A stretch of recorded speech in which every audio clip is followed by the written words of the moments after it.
মাদারীপুর সদর আরিয়াল খাঁ নদীর উপর তরমুগুরিয়া লক্ষ্মীগঞ্জ সেতু নির্মাণ কাজে উদ্বোধন করেন মাদারীপুর ২ আসনের সংসদ সদস্য জাহানদার আলী মিয়া।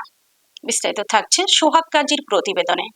এ সময় তিনি বলেন, সেতুটি নির্মিত হলে ২ এলাকার মানুষের যাতায়াত সহজ হবে, কমবে সময় ও পরিবহন ব্যয়।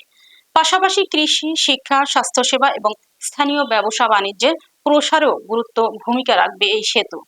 উদ্বোধনী অনুষ্ঠানে স্থানীয় জনপ্রতিনিধি, সরকারি কর্মকর্তা সহ বিভিন্ন শ্রেণী পেশার মানুষ উপস্থিত ছিলেন। এলাকাবাসী দ্রুত সেতুর নির্মাণ কাজ শেষ করে যান চলাচলের জন্য উন্মুক্ত করার দাবি জানান।